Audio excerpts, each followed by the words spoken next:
할렐루야. 88장 찬양하겠습니다. 88장 찬양드리겠습니다.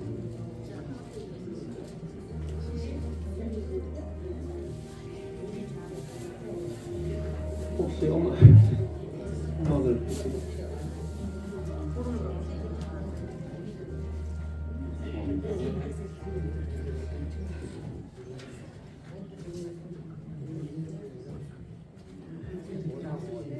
장입니다.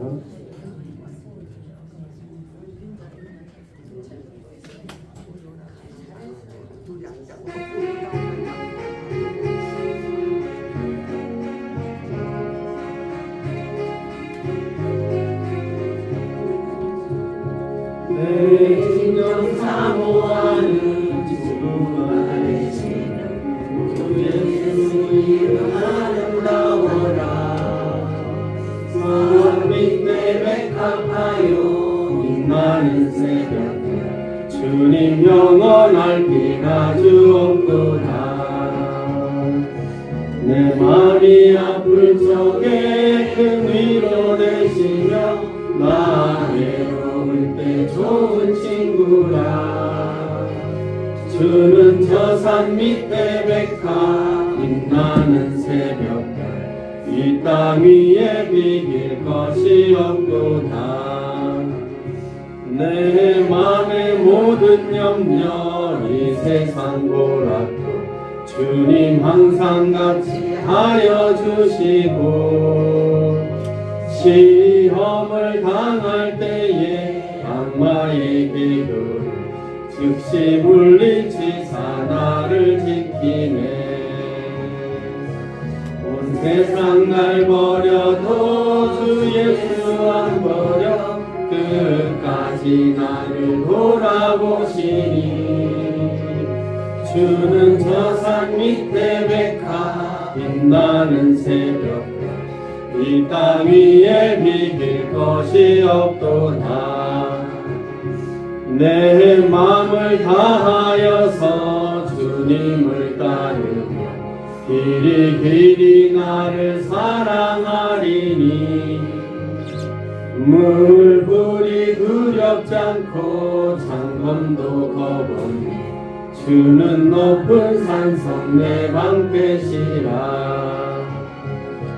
내 영혼 먹이시는 그 은혜 누리고 나 친히 주를 뵙기 원하네. 주는 저 산 밑에 백합 빛나는 새벽 이 땅 위에 비길 것이 없도다.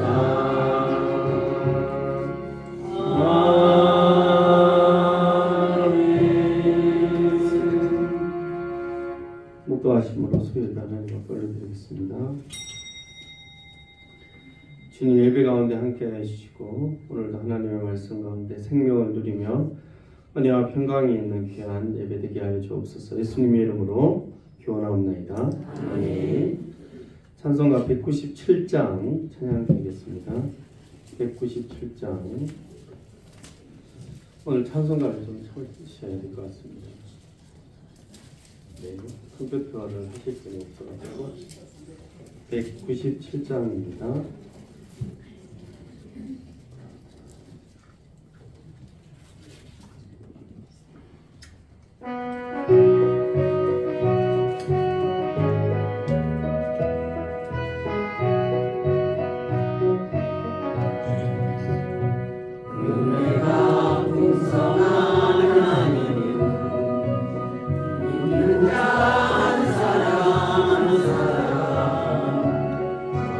Oh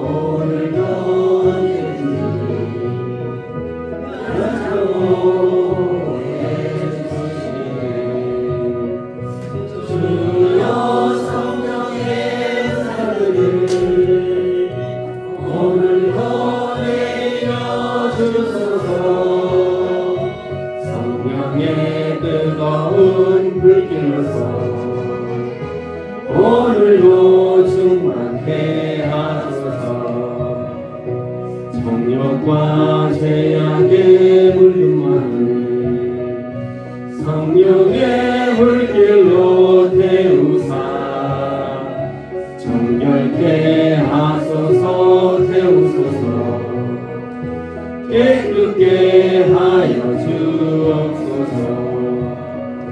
주여 성령의 은사를 오늘도 내려 주소서. 성령의 뜨거운 불길로서 오늘도 충만케 하소서. 이생의 제물로 돌아가신 어린 양 우리 주 예수여, 구속의 은혜를 내리시사 오늘도 구원해 주소서. 주여 성령의 은사들을 오늘도 내려 주소서. 성령의 뜨거운 불길로서 오늘도 충만케 하소서. 주님의 기쁘신 은혜만을 세상에 널리 전하리니 하늘의 능력과 권세로서 오늘도 이끌어 주옵소서. 주여 성령의 은사들을 오늘도 내려 주소서. 성령의 뜨거운 불길로서 오늘도 충만케 하소서.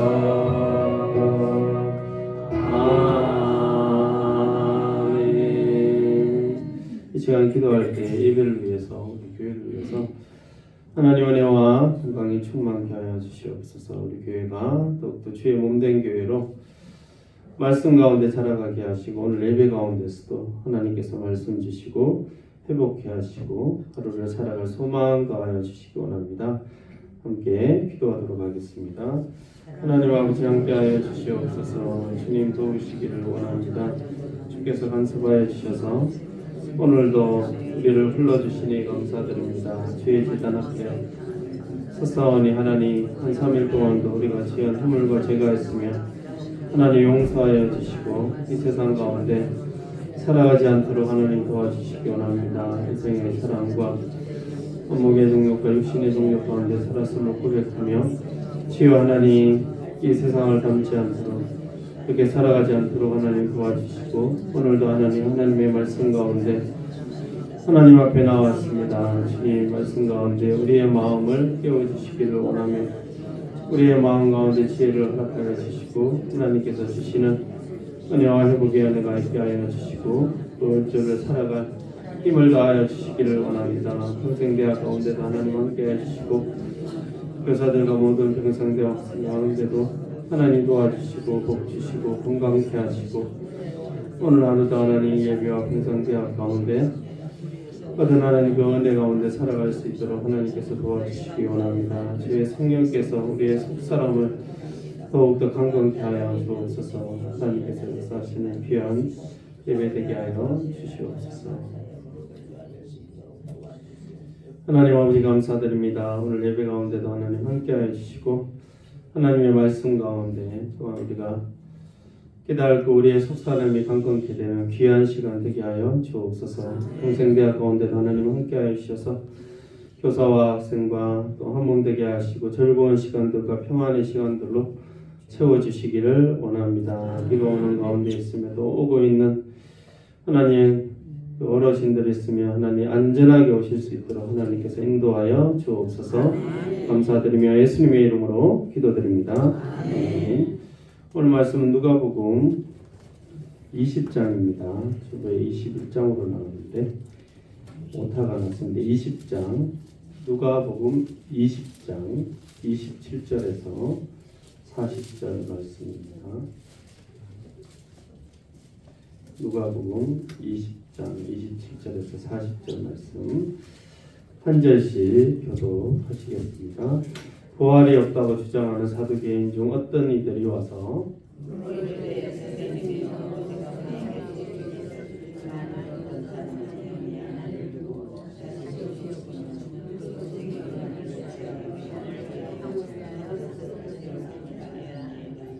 그런데 7형제가 있었는데 마지가 아내를 취하였다가 자식이 없이 죽고 일곱이 다 그와 같이 자식이 없어 죽고 일곱이 다 그의 아내로 취하였으니 부활 때 그 중에 누구의 아내가 되리이까?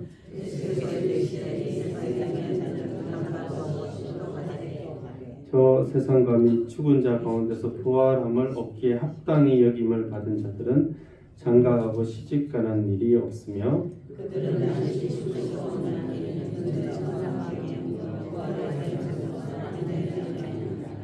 죽은 자가 살아난다는 것은 모세도 가시나무 뜰기에 관한 글에서 주를 아브라함의 하나님이요 이삭의 하나님이요 야곱의 하나님이라 칭하였나니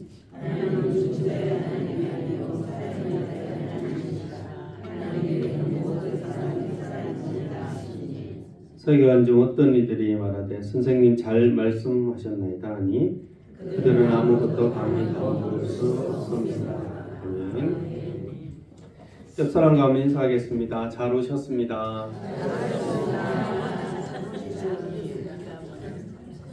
비가 오는데 비를 뚫고 잘 오셨습니다. 부활이 없다고라는 제목으로 하나님 말씀 전하도록 하겠습니다. 예수님은 말씀을 잘 하셨던 분입니다. 말씀을 잘 하셨고 듣는 사람들은 큰 능력을 경험했고 또 은혜를 경험했습니다. 그래서 그 당시 랍비들과 서기관들은 지도자들은 예수님의 말과 행동을 책잡기 위해서 굉장히 혈안이 되어 있었습니다. 우리가 읽지 않았지만 우리가 아는 19절에 보면 서기관과 대제사장들이 예수님을 책잡기 위해서 가이사에게 세금을 바치는 것이 옳습니까? 아닙니까? 이렇게 묻죠. 우리가 한 번씩 말씀을 들어봤을 텐데 그래서 예수님은 그 당시 돈인 데나리온 하나 보여봐 하고 난 뒤에 이것이 누구의 형상과 글이냐? 그러니까 가이사의 것입니다 라고 대답하니 가이사의 것은 가이사에게 하나님의 것은 하나님께 바치라 말씀하셨고 또 그의 말을 능히 책잡을 사람이 없었습니다. 그 이후에 지금 사도개인들이 와서 예수님께 다시 물어보는 것입니다. 물론 책잡았다라는 단어는 없지만 그래도 약간 그런 의도가 있었던 것 같고 또 사도개인들은 부활을 믿지 않았기 때문에 궁금했던 것도 있었던 것 같고 반반이지 않았나 그런 생각이 듭니다. 그래서 부활이 없다고 27절 주장하는 사도개인 중 어떤 이들이 왔습니다. 이 당시에는 부활이 있다고 생각했던 바리새인도 있었고 없다고 생각한 이런 사람들도 지도층에 있었습니다. 다윗을 도왔던 대제사장 사독의 후예라고 생각했습니다. 그래서 사두개인들은 그 제사장 사독의 후예라고 자처했었고 다수의 제사장들로 형성되어 있었습니다. 이상하죠. 제사장인데 부활을 안 한다는. 그래서 대제사장을 중심으로 제사장이 있으니까 당연히 대제사장을 중심으로 귀족들의 권익을 대변하는 정치 집단이었습니다.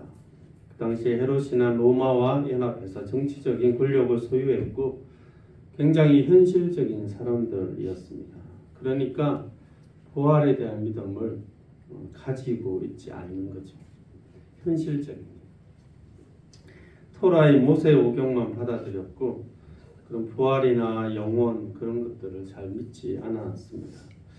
율법서를 믿긴 했지만 율법서에 부활했다 이런 단어는 없지 않습니까? 그 단어 자체는. 그래서 그런 개념에 개의치 않았던 것 같습니다. 그래서 오죽하면 너무 현실적이고 너무 부와 권력을 쫓는 사람들이라 그 시대의 역사가였던 유대인 요세푸스가 사도개인들은 부자들만 신뢰했다고 그렇게까지 이야기할 정도였습니다. 그래서 이들이 물었습니다. 28절에서 33절에 물으려되 선생님이여 모세가 우리에게 써주기를 만일 어떤 사람의 형이 아내를 두고 자식이 없어 죽으면 그 동생이 그 아내를 취하여 상속자를 세울지라 하였나이다. 그런데 칠형제가 있는데 마지가 아내를 취하였다가 자식이 없이 죽고 그 둘째와 셋째가 그를 위하고 7이 다 그와 같이 자식이 없이 죽고 그 후에 여자도 죽었나이다. 7이 다 그를 아내를 취하였으니 부활 때에 그 중에 누구의 아내가 되리까? 이렇게 물었어요. 본인 혼자 다 얘기하는 거죠. 주절주절 다 이야기했는데 이게 신명기 25장 5절에 나오는 말씀을 그들이 인용하고 있습니다. 신명기 같이 한번 읽어볼까요? 시작. 형제들이 함께 사는데 그 중 하나가 죽고 아들이 없거든 나가서 타인에게 시집가지 말으시오. 그의 남편의 형제가 그에게로 들어가서 그를 맞이하여 안으로 사며 그의 남편의 형제된 의무를 그에게 다 행할 것이다. 아멘. 이 당시 장자라는 것이 굉장히 중요했기 때문에 그 가문의 대가 끊어지면 안 되죠. 그래서 존속하고 이어가기를 바라는 뜻에서 이런 제도들을 만들었습니다. 가장 잘 이해할 수 있는 게 롯과 보아스의 관계이죠. 남편이 죽고 몰락한 롯과 시어머니 나오미 집안을 기업 물을 자가 된 보아스가 그 집안을 다시 세우는 것을 우리가 알 수가 있습니다. 그리고 그 당시 여인을 혼자 남겨두면 생계라든지 가문을 다시 일으킬 수가 없었습니다.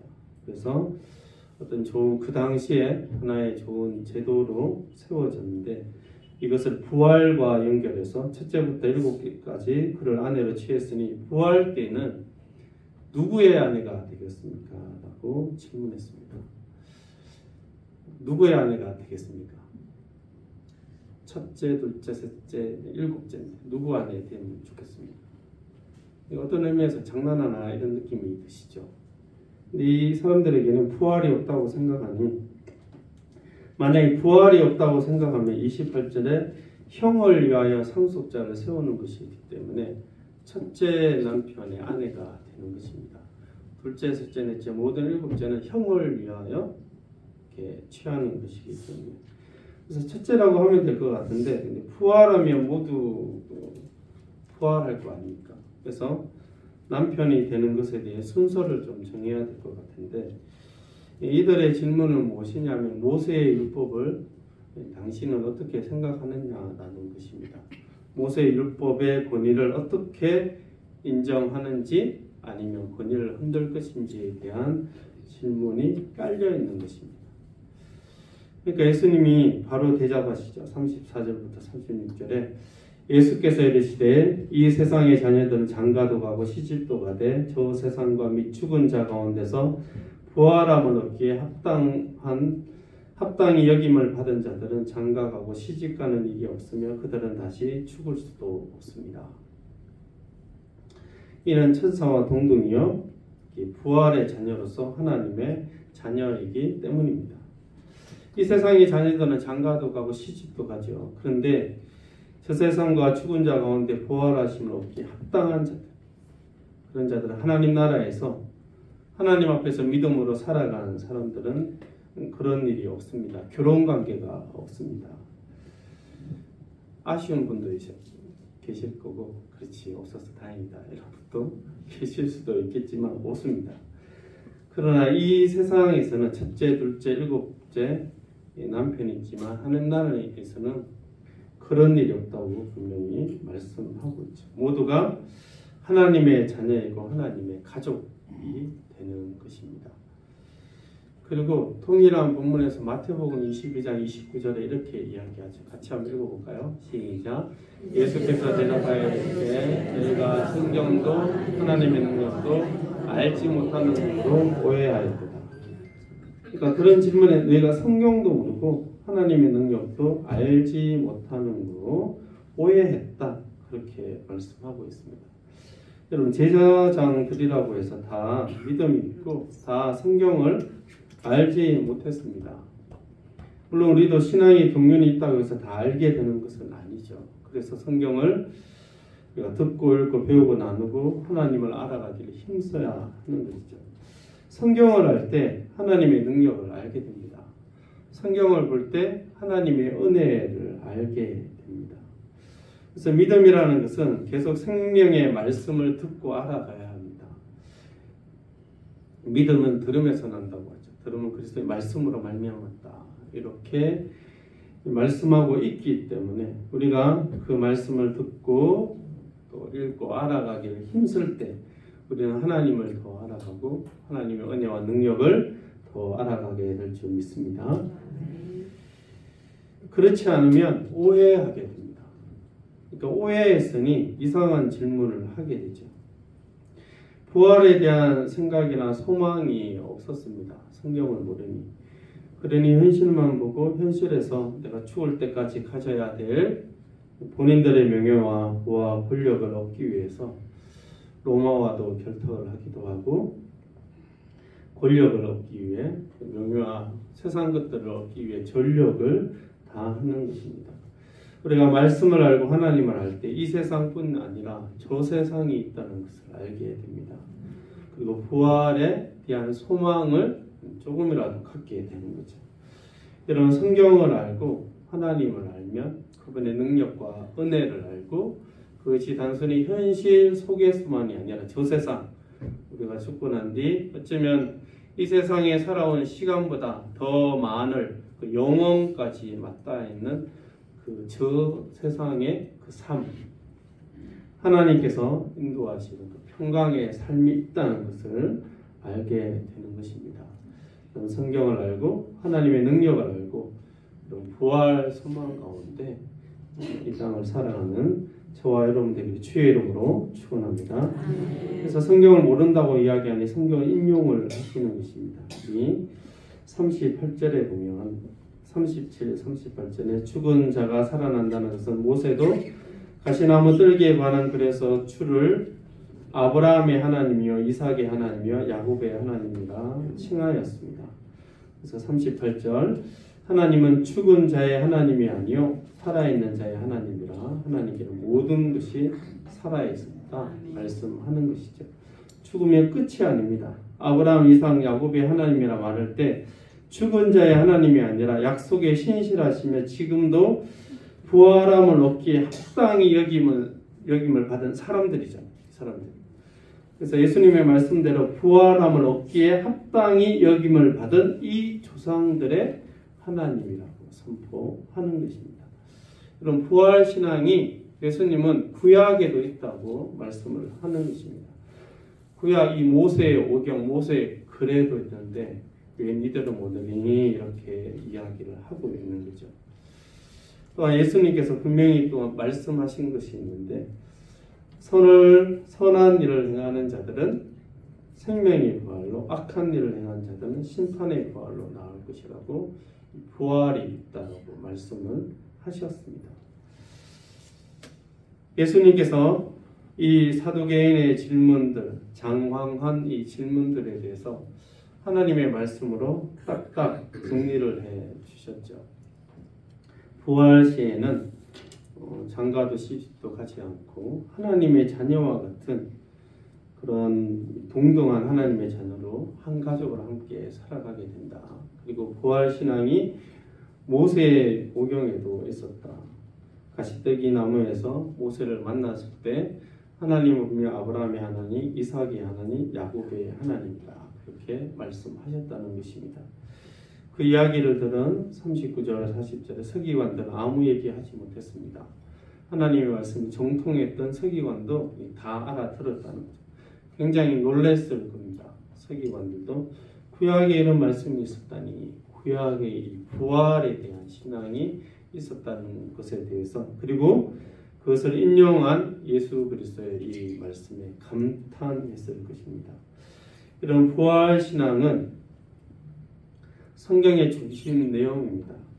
이런 부활 신앙을 믿는다는 것은 성경을 제대로 우리가 알고 있으며 성경을 제대로 지금 믿고 있다는 것입니다. 여러분, 이 세상에서 장가가고 시집가고 여러 가지 관계가 얽히고 그래서 기쁨도 있고 즐거움도 있지만 갈등도 있고 미움도 있고 고통도 있지 않습니까? 그런데 하나님 나라에서는 모든 관계가 하나로 평안 가운데 통일되고 연합됩니다. 부활의 자녀가 되죠. 하나님의 자녀가 되는 것입니다. 세상의 모든 고통과 슬픔은 부활 가운데 해결되고 사라집니다. 왜냐하면 하나님의 은혜와 능력 때문이죠. 그래서 초대교회는 이 부활을 소망하는 것입니다. 로마서 8장 24절에서 26절 같이 한번 읽어보겠습니다. 시작. 우리가 소망으로 구원을 얻었으며 우리는 소망이 아니니 보는 것을 누가 바라리요. 만일 우리가 보지 못하는 것을 바라면 참으로 기다릴지니라. 이와 같이 성령도 우리의 연약함을 도우시나니 우리는 마땅히 기도할 바를 알지 못하나 오직 성령이 말할 수 없는 탄식으로 우리를 위하여 친히 간구하시느니라. 아멘. 그러니까 소망으로 구원을 얻어서 우리가 소망을 바랍니다. 근데 그것들이 보이지 않죠. 그래서 보이지 못하는 것을 우리가 바라기 때문에 참음으로 인내하면서 기다리고 있는 것입니다. 근데 인내하긴 한데 힘들잖아요. 그래서 성령이 도우신다고 말씀하는 거죠. 참음으로 기다릴지니라. 이와 같이 성령도 우리의 연약함을 도우시는 것입니다.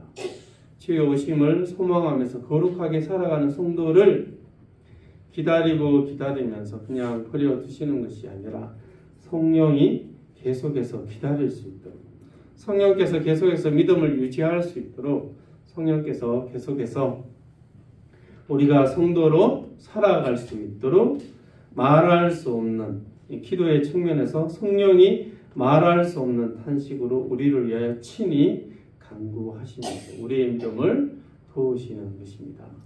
여러분, 우리가 기도할 때 성령께서 말할 수 없는 탄식, 우리가 힘들 때 기도의 내용도 잘 나오지 않을 때가 있지 않습니까? 아플 때나 집안에 일이 있을 때나 염려가 있을 때는 기도가 또박또박 나오지 않습니다. 주여 얘기만 나오죠. 근데 마음으로는 주여 한마디 속에 다 들어있잖아요. 그것을 성령께서 아시는 것입니다. 여러분, 기도할 때 홀로 있다고 생각하지 마시고 성령께서 우리의 마음 깊은 곳까지 그 주여 그 한마디에 들어있는 우리의 모든 마음과 우리의 기도의 내용들과 그 모든 것들을 다 알고 있다는 것을 우리가 기억해야 합니다. 여러분, 우리가 성도로 살아갈 때 우리의 믿음에는 종착지가 있습니다. 부활 소망을 분명히 우리는 기대하고 있으며 기대해야 하는 것입니다. 이 땅이 우리의 종착지가 아니기 때문에 우리가 지금 힘들게 살아가는 이유는 이 땅이 우리의 본향이 아니기 때문입니다. 그러나 이 땅 가운데서도 우리가 참음으로 기다리며 살아갈 수 있도록 성령께서 도우신다는 것을 믿고 우리가 성경을 알고 하나님의 능력을 의지하여서 소망 가운데 살아가는 저와 여러분 되기를 주의 이름으로 축원합니다. 기도하겠습니다. 하나님 아버지 감사드립니다. 주께서 오늘도 함께하여 주시고 오늘도 주의 성령께서 도우시기를 원합니다.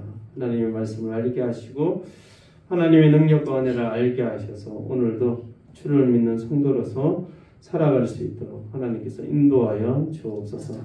평안 주시기를 원합니다. 우리가 주여라고 기도할 때에 성령의 탄식하심으로 우리의 기도를 도우시니 주여 응답하여 주시고 평안 가운데 선한 길로 우리를 인도하여 주옵소서. 감사드리며 예수님의 이름으로 기도드립니다. 아멘. 광고드리겠습니다. 금요기도회 윤명수 목사님 인도합니다. 특송은 사랑 1에서 7구역 전원입니다. 찬양은 은혜일입니다. 결혼식이 있습니다. 최몽령 이미경 집사님의 아들 최재원 청년 9월 20일 토요일 오후 2시 JK 아트 컨벤션 4층에 영등포구에 있습니다. 교회에서 12시에 출발합니다. 기억하셔서 교회로 출발하시는 분은 12시까지 교회로 오시면 되겠습니다. 찬송가 200장 찬양 드리겠습니다.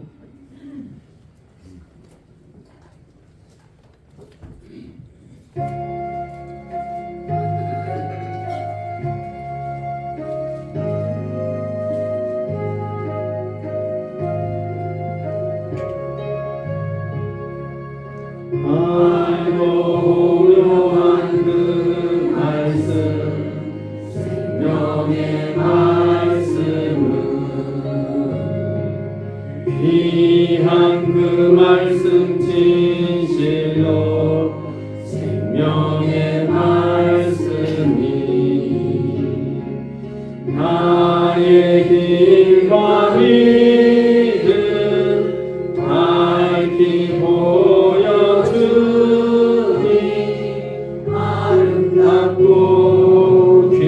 귀한 말씀 생명샘이로다.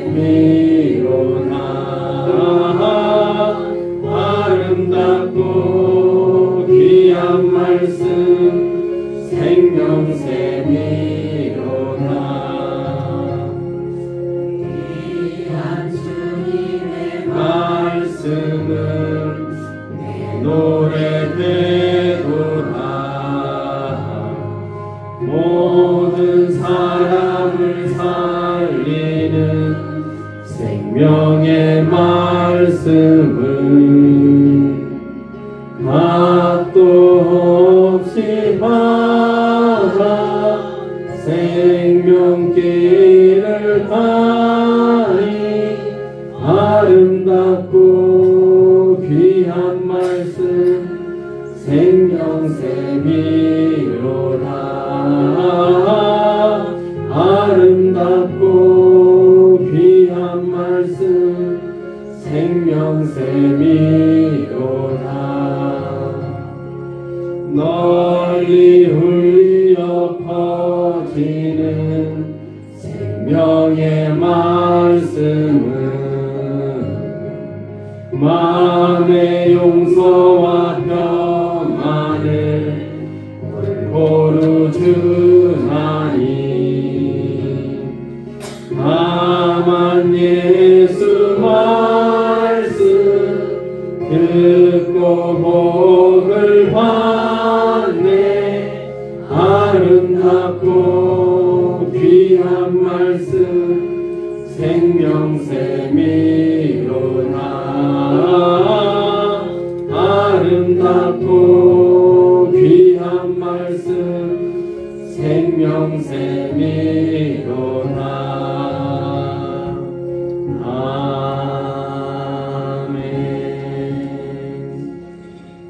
지금 우리 주 예수 그리스도의 은혜와 하나님의 크신 사랑과 성령의 교통하심이 부활의 은혜 가운데 살아가며 소망 가운데 살아가기를 원하는 모든 성도들의 심령 가운데 지금부터 영원토록 함께 계실지어다.